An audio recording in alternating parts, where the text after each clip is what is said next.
Halo guys, selamat datang di channel Prakerin BPM TPK. Di video kali ini, kita akan membahas seputar keahlian RPL atau rekayasa perangkat lunak. Dan di sebelah saya sudah ada guru dari SMK Senopati Sedati. Beliau bernama Pak Panji Dwi Saputro. Beliau sudah mengajar di Senopati selama 5 tahun. Assalamualaikum Pak Panji. Waalaikumsalam. Bagaimana kabarnya? Alhamdulillah sangat baik sekali. Alhamdulillah. Bagaimana puasanya Pak? Alhamdulillah sampai saat ini sangat lancar. Alhamdulillah. Oke, sebelum lanjut, jangan lupa like, komen, dan subscribe. Dan jangan lupa nyalakan lonceng notifikasinya. Oke, next, check it out. Apa sih Pak RPL itu? RPL atau kompetensi keahlian rekayasa perangkat lunak adalah kompetensi keahlian yang mengajarkan peserta didik atau siswa untuk menjadi seorang programmer. Jadi programmer web, desktop, smartphone. Jadi intinya kompetensi ini akan mengajarkan siswa bagaimana cara membuat sebuah aplikasi. Jadi untuk Anda yang minat ingin membuat aplikasi, sangat disarankan sekali untuk masuk ke jurusan RPL ini. Apa saja yang perlu dipelajari Pak saat mengambil jurusan RPL? Jadi yang perlu dipelajari saat mengambil jurusan atau kompetensi keahlian RPL, yang pertama adalah belajar tentang logika dan algoritma, karena sebuah aplikasi tentunya memiliki alur sendiri. Nah, kemudian yang kedua adalah belajar tentang desain. Di sini desain ada dua macam ya. Yang pertama adalah desain user interface, kemudian yang kedua adalah desain sistem. Jadi kalau desain user interface itu berkaitan sama tampilan programnya, tampilan aplikasinya. Kemudian untuk yang desain sistem ini nanti lebih ke arahan ke database. Kemudian yang terakhir adalah minat. Jadi itu. Syarat-syarat pembelajaran RPL Pak, agar ilmunya bisa teringat sampai dunia kerja. Syarat-syarat pembelajaran RPL agar ilmunya bisa teringat di dunia kerja ya. Pak. Syaratnya sebenarnya sangat simpel sekali ya. Jadi intinya dia harus istiqomah alias teratur belajarnya. Bukan hanya di sekolah saja belajarnya, tapi dimanapun. Kalau misalkan di situ longgar, maka belajarlah di situ. Jangan hanya mengandalkan ketika kamu di sekolah saja, kemudian belajar di rumah, bermain. Kalau seperti itu ya otomatis belum tentu nanti di dunia kerja bisa teringat. Dan karena di sini kita membahas tentang rekayasa perangkat lunak ya. Jadi rekayasa perangkat lunak di sini benar-benar harus ditekuni. Jangan hanya mengandalkan itu di sekolah, kemudian praktek di lab, sampai di rumah tidak dipelajari. Jadi intinya untuk syaratnya adalah belajar terus-menerus secara istiqomah alias teratur. Apa problem mendasar yang masih dihadapi siswa RPL Pak?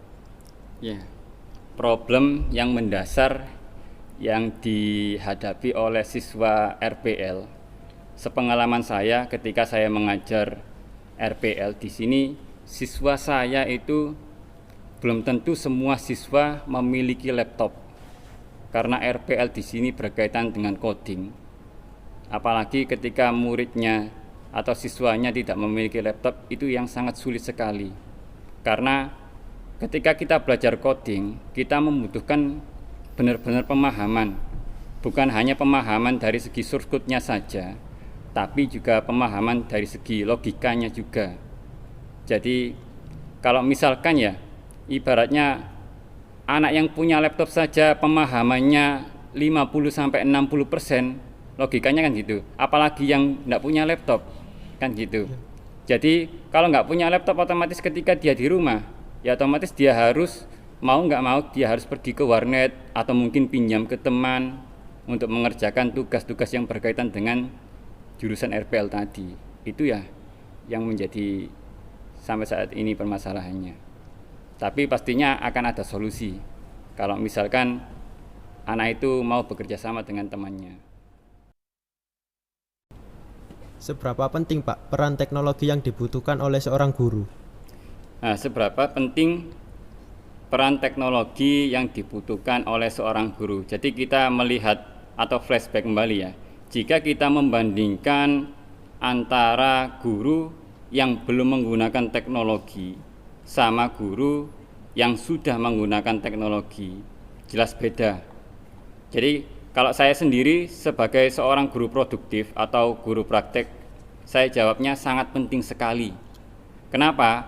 Karena di sini peran teknologi adalah bagaimana cara seorang guru memahamkan tentang sebuah materi ke peserta didik. Jadi kalau misalkan kita bandingkan dengan guru yang belum menggunakan teknologi, pasti jelas beda. Misal kalau guru yang belum menggunakan teknologi, dia hanya menerangkan menggunakan papan tulis sama spidol. Ya secara otomatis atau logikanya, dan belum tentu itu yang namanya peserta didik belum tentu paham 100%. Beda lagi kalau misalkan kita menggunakan teknologi, kita menggunakan media pembelajaran interaktif, atau mungkin menggunakan animasi, video pembelajaran. Intinya bagaimana cara seorang siswa biar paham tentang materi yang akan diajarkan oleh guru tadi. Jadi tadi peranan teknologinya. Kalau bagi saya sangat penting sekali. Terakhir Pak, bagaimana Anda menggambarkan kemajuan teknologi pendidikan terhadap peningkatan kualitas peserta didik? Cara menggambarkan, kalau saya sih simpel sekali ya. Bagaimana cara menggambarkan kemajuan teknologi terhadap kualitas si peserta didiknya atau si siswanya? Ya kita melihat saja ke flashback. Kalau di zaman saya dulu, kalau mungkin sekarang sudah pakai smartphone ya. Iya. Kalau zaman dulu kan masih pakai HP yang ada keypadnya itu. Nah, otomatis ketika saya mengerjakan suatu tugas atau suatu soal, otomatis saya harus ke perpustakaan dulu, cari buku atau pinjam buku, baru cari referensi di situ. Kalau anak zaman sekarang kan beda.